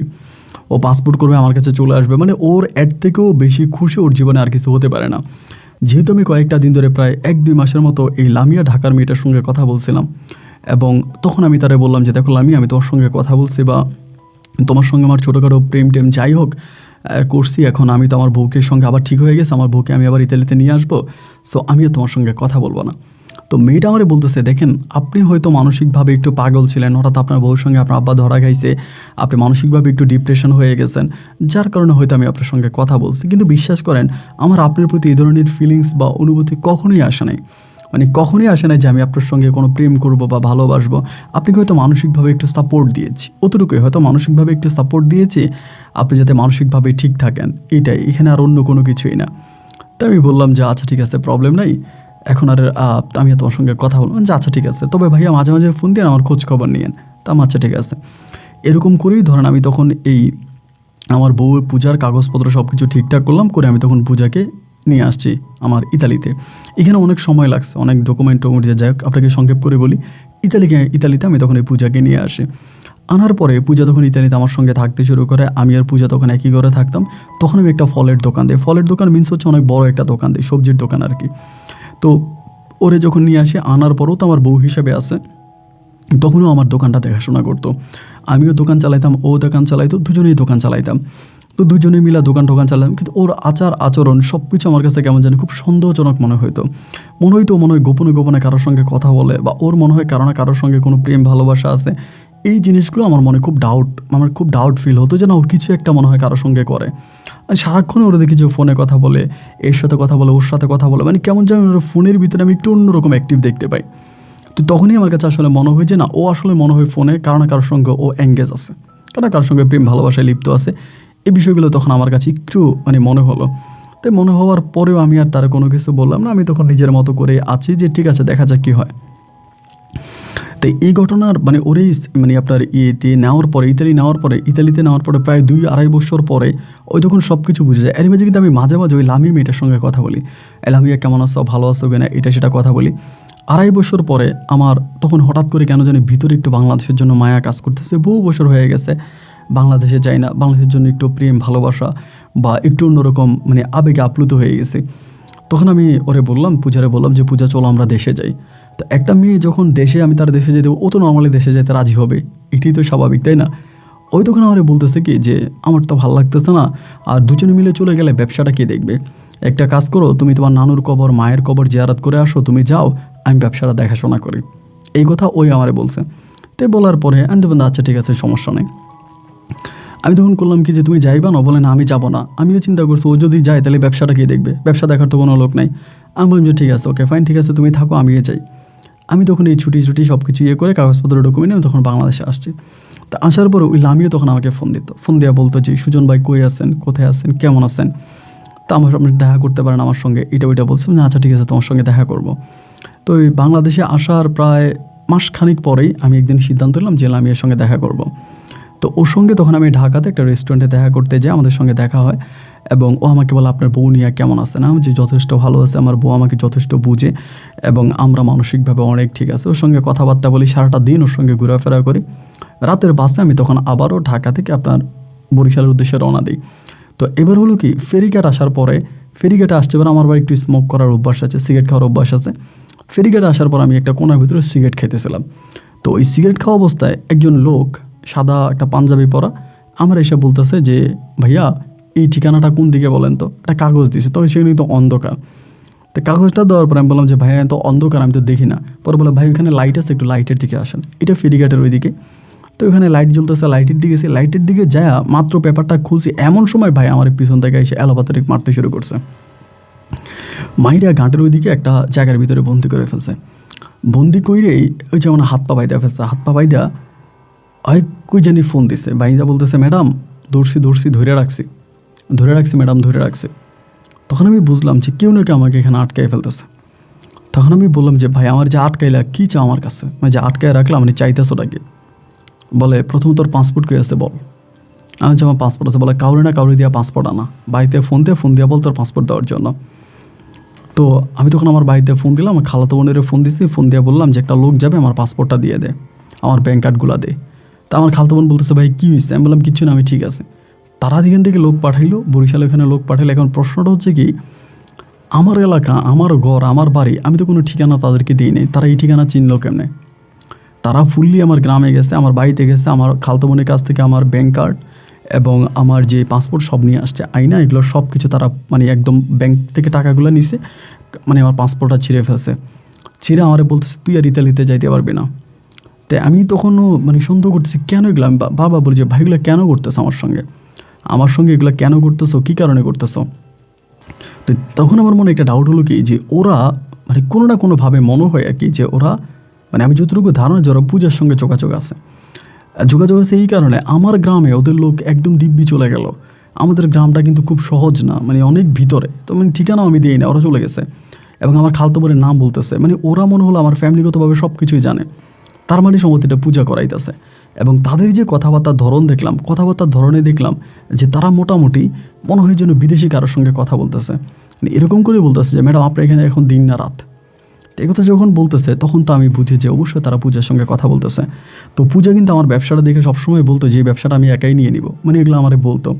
তো এখন আমি যতটুকু ধারণা মানে আমার কাছে যতটুকু সন্দেহ হলো আর কি, যে ও কোনো না কোনোভাবে আমাকে দেশে আটকায়া ও ওইখান থেকেই তখন হচ্ছে গিয়া ও মানে আমার কাগজপত্র সব কিছু নিয়ে নেবে বা আমার ব্যবসাটাও নিয়ে নেবে আমাকে এখানে আটকায়া। ওর পরও কী আসো ওইটা আমি তখন শিওর হয়ে যাই। প্রায় 20 দিনের মতো আমাকে এই জায়গায় আটকায় রাখে, 20 দিন পর্যন্ত আমাকে এখানে আটকায় রাখে এবং 20 দিন আটকায় রেখা প্রচুর টর্চার করে, মানে মারে যে এত মারে যা আমি আপনাকে বলে বোঝাতে পারবো না, মানসিকভাবে খুব টর্চার। 20 দিন পরে আল্লাহর কি হুকুম, ওরা আমার তালা মেরে যায়, এবং তালা মেরে যাওয়ার পরে 20 দিন পরে একদিন সকালবেলা আমি ওখানে বসে চিল্লাইতে আসি, প্রচুর চিল্লাইতে আসি রুমটার মধ্যে, আশেপাশে কোনো মানুষ টানুষ নেই। হঠাৎ করে সম্ভবত কেউ একজন এটা শুনতে পাইছে, পাশে কেউ একজন শুনতে পাইছে। শুনতে পাওয়ার পরে বলে, কে ভাই? আমি বললাম, ভাই তালা খোলেন, আমারে বাঁচান। রুমের মধ্যে কিন্তু কেউই নেই। এই কথা বলার পরে এই লোকটা তখন মনে হয় আরও কিছু লোক ডাকছে, ওটা ঘাটের ওইদিকে আর কি, বরিশালের ঘাটের ওইখানে আরও কিছু লোক ডাকছে। ডাকার পরে সবাই মিলে তখন তালাটা ভাঙছে, ভাঙে আমি তখন বের হয়েছি। বের হওয়ার পরে আমার অবস্থা তখন খুব খারাপ, 15-16 দিন আটকে রাখছে, বুঝতেই পারেন শারীরিক অবস্থা কীরকম। বের হওয়ার পর আমি তখন বের হয়ে এই পরিবারের সঙ্গে, আমার পরিবার তো তখন কেউই নেই, আমার বাবা নেশাগ্রস্ত মানুষ, মা তো মারাই গেল, নানি মারা গেছে, নানা মারা গেছে, মানে আমার আসি শুধু খালা খালো, ওরাই। ওদের সঙ্গে তখন যোগাযোগ করলাম, ওরা বললো তুই তাড়াতাড়ি বাড়িতে আসছে। আসার পর আমি খালারে জানাইলাম, খালা আমারে বলতেছে যে পুরো ঘটনাটা পূজা ঘটাইছে, আমি গোপনে খবর পাইছি। আমি বলছি রাখ। আমি তখন আর পূজারে লাড়া দিলাম না। দেখেন আমি 15-16 দিন বন্দি অবস্থায় আমি ওরও ফোন দিছি, ওর ভিতরে কোনো প্রতিক্রিয়া নাই। এই লোকগুলো যদি আমার না ছাড়তো, তালা ভেঙে আমার না খুলতো, আমার ওইখানে মেরে ফেলতো, মানে ওদের একটা প্ল্যান ছিল মেরে ফেলার মতো। যাই হোক, সেখান থেকে আমি তখন কোনোভাবে মানে জানে বাইচা যায় আর কি, মানে জানে বাঁচা যেটাকে বলো, কোনো রকমের জানে বাইচা ওখান থেকে বেরোয়ার পরে আমি তখন চিন্তা করতেছি আমার কাগজপত্র ঠিক করতে হবে। আমি আগে ইতালি যাই, আগে ইতালি যায় নেই, কারণ আমার তো গ্রিন কার্ড তখনও আছে। আমি ইতালি যাই, এবং ইতালি যাওয়ার পরে এরপরেটা আমি পরে বুঝবো। ইতালি যাওয়ার জন্য আমি তখন আমার কাগজপত্র ডকুমেন্ট মোটামুটি আবারও পুনরায় সব কিছু ঠিকঠাক করতেছি, এবং ঠিকঠাক করে আমি আবারও আলহামদুলিল্লাহ ইতালিতে যাওয়ার জন্য সক্ষম হই। সব কিছু ঠিকঠাক করে আমি ইতালিতে যাই। তা আমি যখন ইতালিতে যাই তখন আমার একটা প্ল্যানিং যে আমি একে মেরে ফেলবো, মানে পূজাকে আমি মেরে ফেলবো, ওইরকম একটা পরিকল্পনা করে যাই। ওরা আমি মেরে ফেলবো একটা পরিকল্পনা করে যাই, এবং যেহেতু আমাকে আমার ব্যবসা খাইতে চাইছে, ওরা আমি মেরে ফেলবো। ওরা আমি আগে কোনো কিছু বুঝতে দিই না, কারণ বুঝতে দিলেও আরও ঝামেলা করবে, যেহেতু ব্যবসাটা ওর কাছে, ও হয়তো দোকানটা বিক্রিও করে দিতে পারে বা কোনো ঝামেলা করতে পারে, যার জন্য ওরা না জানে। আমি তখন করলাম কি, ওইখান থেকে ইতালিতে গেছি। ইতালিতে যাওয়ার পরে ওর সঙ্গে তখন আমার দেখা হলো, দুজনেই খুব মিষ্টি সম্পর্ক, ভালো সম্পর্ক মোটামুটি। মানে ওরও আমি কোনো কিছু বুঝতে দিই না যে আমার মনের ভিতরে কী চলতেছে, আমার ওর মনের কথাটা বুঝতে দিতেছে না। তা আমরা মূলত একটা বাঙালি ফ্যামিলির সঙ্গে থাকতাম, ওনাদের বাড়ি ছিল সিলেটে। তো ওনারা করলো কি, একদিন বাসা মোটামুটি খালি আছে, রাত তখন আনুমানিক 1টা কি 1:30টার মতো বাজে। ওই সময়ের ভিতরে আমরা থাকতাম হচ্ছে 4তলা একটা বিল্ডিংয়ে। ওই তখন করছে কি, 1টা-1:30টার দিকে কার সঙ্গে জানে কথা বলতেছে ফোনে। তা আমি তো ওর সঙ্গে বেশি দিন থাকবো না, কারণ যে কোনো সময় আমাকে মেরে ফেলতে পারে। আর আমি চিন্তা করলাম যে, বললাম যে হচ্ছে পূজা, তুমি কার সঙ্গে কথা বলতেছো? ও বলে, কার সঙ্গে কথা বলে জেনে তোমার লাভ কি? মানে তখন রাগটা না ভাই এত হয়ে গেছিলো যে আউট অফ কন্ট্রোল যেটাকে বলে আর কি। ওই কথাবার্তার মাঝে আমি ধাপ করে ওর কলার চেপে ধরছি, মানে ওর শার্ট গায়ে ছিল, শার্টের মধ্যে কলার চেপে ধরছি, ধরে বলতেছি, গালি দিয়ে বলতেছি, তুই আমার মেরে ফেলার প্ল্যানিং করছিস, আমার ব্যবসা খাইতে আসছিস, এরকম বলে আমি মেরে ফেলবো। মানে আমার একটা প্ল্যানিং হচ্ছে, ওকে মাইর আমি কীভাবে বক্স করে কোথায় ফেলবো, এই সব পরিকল্পনা কিন্তু আমার হয়ে গেছে। সব পরিকল্পনা আমি করে ফেলছি, যে ওরে বক্স কীভাবে করব, ব্লাড যাতে না যায়, বা কীভাবে বক্স করে কীভাবে ফেলবো, সব পরিকল্পনা। এই ভিতরেই ধরেন আপনার মানে দুজনের মাঝে এরকম ধস্তাধস্তি হয়েছে রাতের বেলায়। তো ধস্তাধস্তির একটা পর্যায়ে আমি চাকু বের করছি, ওকে মানে জবাই দিয়ে দিব আর কি, মেরে ফেলবো। এর ভিতরে করলাম কি, ও সম্ভবত আমি আজও জানি না যে কীভাবে কী হয়েছে, মানে আমার যতটুকু ধারণা সম্ভবত ওর হাতে ফোন বা কিছু একটা ওর সম্ভবত বাইরে মানে ছুঁড়ে মারছে, বা জানালাটা মানে আপনার যে থাই গ্লাসটা ছিল, থাই গ্লাসটা খোলা ছিল, এটা আমি বুঝতে পারিনি। এই গ্লাস দিয়েও কিছু না কিছু একটা মনে হয় বাইরে ফেলছে আর কি। তা আমি ওকে মেরে ফেলবো, হাত পা মোটামুটি বাইরে ফেলছে। ওই সময়ের ভিতরে কি জানি এসে দরজা ধাক্কাইতে শুরু করছে, মোটামুটি ওকে মেরে ফেলবো ওই সময়ের ভিতরে। তো যখন দরজা ধাক্কাইতে আসে, তখন আমি বুঝতে পারলাম যে কেউ একজন দরজা ধাক্কাইতে আসে। পরে এর ভিতরে আমি তখন কী করবো বুঝতে পারছি, ওর তখন গলাও এরকম একদিক দিয়ে কাটা আছে। তো যখন এই অবস্থা, আমি তখন কী করলাম, আমি ছিদ্র দিয়ে দেখলাম যে পুলিশ, বাসার বাইরে তখন পুলিশ। ওর কিন্তু গলা মোটামুটি আমি একটু কাইটে ফেলছি, কিন্তু ব্লাড বেরিয়েছে ওর গলা দিয়া। তখন আমি চিন্তা করলাম যে এই সাইড দিয়ে পুলিশটা, ভাগ্যিস কী করলো, আমাদের এই রুমটা থেকে বেরোয়ার জন্য পিছনের একটা দরজা ছিল, যেটা হচ্ছে আউটডোর আছে, যেটা দিয়ে আউটের সিঁড়ি দিয়ে নেমে যাওয়া যায়। আমি তখন কী করলাম, প্রথম দরজাটা না খুলে আউটের যে সিঁড়িটা আছে ওই সিঁড়িটা দিয়ে মানে ভাইগে গেছি। ওইখান থেকে ভাইগে আমি তখন পালাইছি। কই পালাইছি এটা আর আপনারা নাই বলি। তো পালাই আমি চলে আসছি। আসার পরে আমি আমার মতো করে আমি এই জায়গার ভিতরে আসি, এবং পরিশেষেও আমার নামে মামলা করে। আমার যে লিগ্যালিটি আছে, যে কাগজপত্র আছে, সবও ধ্বংস করে দেয়, এবং যে কোনো সময় আমি পুলিশের হাতে ধরা পড়লে আমার মানে মৃত্যুদণ্ড, সোজা কথা আমার ফাঁসি হয়ে যাবে এমন অবস্থা আর কি। তো আমার ফাঁসি হয়ে যাবে এমন অবস্থা। তা আমি ওর এখান থেকে বেরোয়ার পরে, মানে এই জায়গাটা থেকে বেরোয়ার পরে আমি তখন আস্তে আস্তে করে এই আমার যে পুরনো গার্লফ্রেন্ড লামিয়ার সঙ্গে কথা বলতাম, আমি অবৈধভাবে লুকে আসি, মানে আত্মগোপনে থেকে লামিয়ার সঙ্গে কথাবার্তা বলি, লামিয়া আমার তো এমনি এমনি ধরছে বা এটা করছে, ও আমার খুব সাপোর্ট দিত, মানে লামিয়া আমার খুব সাপোর্ট দিত, মানে প্রচুর পরিমাণের সাপোর্ট দিত এটা সেটা। এই করতে করতে একটা সময় হলো কি লামিয়ার ফেসবুকটা সমস্যা দেখা দেয় আর কি। আমি আবার ফেসবুক বা এই জিনিসগুলো খুব ভালো বুঝতাম। এখন ফেসবুকে যখন সমস্যা দেখা যায়, বলছে ফেসবুকটা সমস্যা দেখা দিতেছে, ফেসবুকটা কী করা যায়। তো আমি তখন তার মধ্যে ফেসবুক আমি ঠিক করব। তো ফেসবুক ঠিক করতে আমি বহু কষ্ট করে তার ফেসবুকটা ঠিক করি। তখন তার ফেসবুকের পাসওয়ার্ডটা আমার কাছে চলে আসে এবং ওই আমাকে পাসওয়ার্ডটা দিয়ে দেয়। পাসওয়ার্ডটা দিয়ে আমি ফেসবুকটা মানে ডিসেবল ফেসবুক আমি ঠিক করে এবং ঠিক করে রিকভারি যখন আমি করতে চাই, রিকভারি করতে গিয়ে ভাই আমি দেখতে পাই আমাকে যে ছেলেটা আটকাইছে, যে ছেলেটা আমাকে মারছে, মানে আমাকে যে ছেলেটা ঘাটে মারছে, আমাকে আটকে রেখেছে, এই ছেলেগুলোর সাথে ওর মেসেজ, মানে লামিয়ার মেসেজ। লামিয়া ওদেরকে বলতেছে, মেসেজে বলতেছে এরকম, মানে রিকভারি করার পর আমি এগুলো পাইছি, ওরে বলতেছে যে ও যাতে কোনোভাবেই বুঝতে না পারে যে আমি ওরা আটকাইছি, ও যাতে বুঝে যে ওর আগের বউ পূজা ওরে আটকাইছে, এটা যাতে ও বুঝতে পারে, তোরা এমনভাবে ওর সামনে কথা বলবি। মানে আমি তখন বুঝতে পারলাম যে পুরোটা ক্রিমিনালি করছে লামিয়া। এখন পূজা আমার নামে যে মামলা দিয়ে রাখছে বা আইনিভাবে যে মামলা আমার মাঝে এখন যে মামলা আছে, আমি কখনোই দেশে যাইতে পারবো না এবং পুলিশের হাতে ধরা পড়লে আমি মৃত্যু। তো আমার যদি বাঁচাইতে হয় একমাত্র পূজা বাঁচাইতে পারে। আমি অনেকভাবে পূজার সঙ্গে যোগাযোগ করছি, পূজাকে বুঝাইছি যে পূজা আমার অপরাধ হয়েছে, আমার অন্যায় হয়েছে, আমি তোমাকে ভুল বুঝছি, তুমি আমাকে মাফ করে দাও, কিন্তু আমাকে কোনোভাবে মাফ করতেছে না। তো ভাই আমি আপনার কাছে বলার কারণ হচ্ছে এটা, আমি বাংলাদেশে একটা ভাবির সঙ্গে কথা বলি, আমার এই ভাবি বললো পূজা আপনার ভিডিওগুলো সবসময় দেখে, আমি কিন্তু আপনাকে চিনতাম না, অ্যান্ড পূজা আপনার ভিডিওগুলো দেখে, আপনাকে ফলো করে, সেই দিকে আমি আপনাকে আমি খুঁজে বের করছি ইউটিউব থেকে, আমার কথাগুলো আপনাকে লিখছি। আপন ভাই আমি আপনার মাধ্যমে শুধু পূজাকে একটা কথাই বলতে চাই যে মানুষ মাত্রই বলে আমার ভুল হয়েছে, আপনি অবশ্যই পূজাকে একটু বুঝান। পূজার ফোন নাম্বার আপনাকে দিলাম, হোয়াটসঅ্যাপ নাম্বার দিলাম, ইমো নাম্বার দিলাম, আপনি ওকে শুধু বুঝে একটাবার বলানো যাতে মামলাগুলো উঠে নেয়, আমার সঙ্গে সংসার করার দরকার নেই, না করো, কিন্তু ভাই ও যেন আমার মামলাগুলো উঠে নেয়, ও যদি মামলাগুলো উঠে নেয় আমি অন্তত দেশে যাইতে পারবো বা আমি লিগেলিটি পাবো ভাই, তা না হলে আমার গলা কেটে ফেলবে, আমাকে মরতে হবে। আপনি একটু ওকে বুঝে বলেন, যেহেতু আপনার ভিডিও দেখে তাহলে অবশ্যই আপনার কোনো কথা ও ফেলবে না, আপনার কথা রাখবে, আমার বিশ্বাস আপনার কথা রাখবে।